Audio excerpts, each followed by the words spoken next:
Hi hello అందరికీ welcome back to my channel. Thank you for watching. ముందుగానే thank you చెప్పేస్తున్నాను కాబట్టి మీరు లాస్ట్ వరకు చూసి తప్పకుండా లైక్ చేసేయాలి.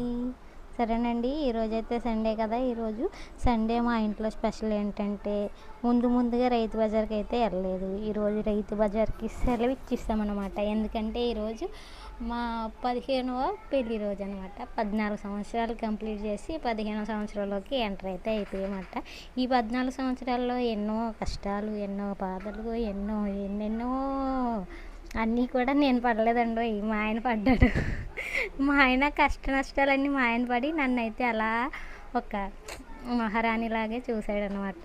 ఇంక ఈరోజు ఉదయాన్నే ఇంట్లో దీపారాధన అయిపోయింది. అలాగే పిల్లల కోసం, మా ఆయన గారి కోసం ఇడ్లీ పెట్టాను. అలాగే రాగి అంబలు కూడా చేశాను అనమాట. ఈ రాగి అంబల్లో పెరిగేసుకుని చక్కగా ఉదయాన్నే తాగితే ఒంటికి చలవ చేస్తుందని చెప్పేసి రాగి అంబలు అయితే చేస్తున్నాను. ఒక శనివారం తప్ప అన్ని వారాలు కాస్తానన్నమాట. ఇంక ఈరోజు ఉదయాన్నే ఇంట్లో దీపారాధన అయిపోయిన తర్వాత మా ఆయన గారి దగ్గర ఆశీర్వాదం తీసుకున్నాను. తర్వాత మా పిల్లలు మా దగ్గర ఆశీర్వాదం తీసుకున్నారు. తర్వాత అయితే 2 ఫోటోలు దిగేసి మేమైతే గుడికి వెళ్ళామండి.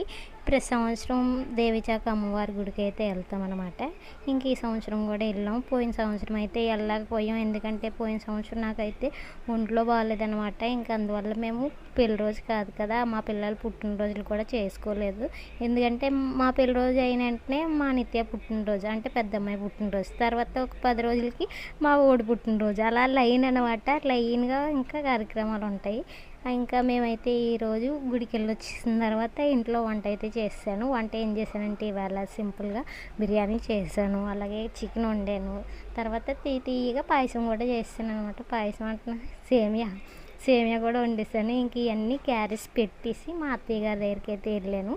ఆ బాక్సులు మా అత్తయ్య గారికి ఇచ్చేసి మా అత్తయ్య గారి దగ్గర ఆశీర్వాదం తీసుకొని ఇంకా తిరిగి వచ్చిన తర్వాత మేము కూడా భోంచేసిన తర్వాత అప్పుడు మా పెళ్లి ఫోటోలు తీసి మా ఆయన గారికి ఒక్కోటి గుర్తు చేస్తుంటే, బాబాయ్ ఎందుకే మర్చిపోయిందాన్ని మళ్ళీ అలా గుర్తు చేస్తున్నావు, మర్చిపోయిన విషయాలు గుర్తు చేసుకోకూడదు అని అంటున్నాడు. అలా కుదరదు, మనం ఈరోజు ఈ పెళ్లి ఫొటోస్ అన్నీ చూడాల్సిందే, తప్పదు, మనం చూడాలి, వాళ్ళకి చూపించాలని ఆ ఫోటోలు ఆల్బమ్ అయితే తీసాను అనమాట. పైన అక్కడ ఉందనమాట. ఈ ఫోటో ఆల్బమ్ తోటే ఆడుకునేవారండి మా పిల్లలు చిన్నప్పుడు. ఈ ఫోటో ఆల్బమ్ ముందు పెట్టేసి వదిలేస్తే అలా ఆడుకునేవారు. నేనేమో ఇంట్లో పనులు అన్నీ చకచకా చేసుకునేదాన్ని అనమాట. మా పెద్ద అమ్మాయి ఆడుకుంది, తర్వాత మా ఓడు ఆడుకున్నాడు, తర్వాత మా చిన్న అమ్మాయి కూడా బాగా ఆడుకుంది ఈ ఫోటో ఆల్బమ్తో. అందుకే ఇలా అయిపోయినాయి అనమాట. ఇదైతే మేము ఫస్ట్ మా పెళ్ళి కుదిరిన వెంటనే తీసుకున్న ఫోటో. తర్వాత ఇది మా పెళ్ళి అయిపోయిన తర్వాత పసుపు బట్టలతో విజయవాడ వెళ్ళడానికి రెడీ అయినప్పుడు ఇంట్లో అమ్మవారికి దండం పెట్టుకొని అప్పుడు విజయవాడ వెళ్ళాం అనమాట పసుపు బట్టలతో. ఇంకోండి మా అమ్మాయి, మా పెద్ద అమ్మాయి ఇప్పుడు నెలలు అనుకుంటా, 7వ నెల పాప. ఇదేమో 11వ నెలలో విజయవాడలో గుండు చేయించాం. అదనమాట. మాకు ఏదైనా విజయవాడ అమ్మవారి గుడికి వెళ్ళడమే మాకు అలవాటు అనమాట. ఇంక ఇదేమో మా ఓడు 11వ నెలలో అడిగి పుట్టితలు తీయడానికి వెళ్ళే ముందు ఈ ఫోటో తీయించాం. ఇదేమో మా పెద్దమ్మాయి. ఇంక ఇదేమో మా ఫ్యామిలీ ఫోటో అనమాట. ఫస్ట్లో చిన్నప్పుడు తీసాం. ఇది మా చిన్నమ్మాయి పుట్టినప్పుడు 11వ నెలలోనే అనుకుంటా, 11 మొత్తానికి మా ఫ్యామిలీ ఫోటో. అది క్యూట్గా ఉంది కదా. తర్వాత చూడండి, కాసేపటికి పెద్దోళ్ళు అయిపోయి కనిపిస్తారు మీకు. ఈ ఫొటోస్ అన్నీ చూస్తుంటే కొంచెం బాధగా, కొంచెం హ్యాపీగా ఉందన్నమాట. ఇన్ని సంవత్సరాలు ఎలా గడిచిపోయినాయి అంటే కొన్ని బాధలతో, కొన్ని కష్టాలతో, కొన్ని హ్యాపీనెస్లతో అయితే అలా గడిచిపోయినాయి అనమాట.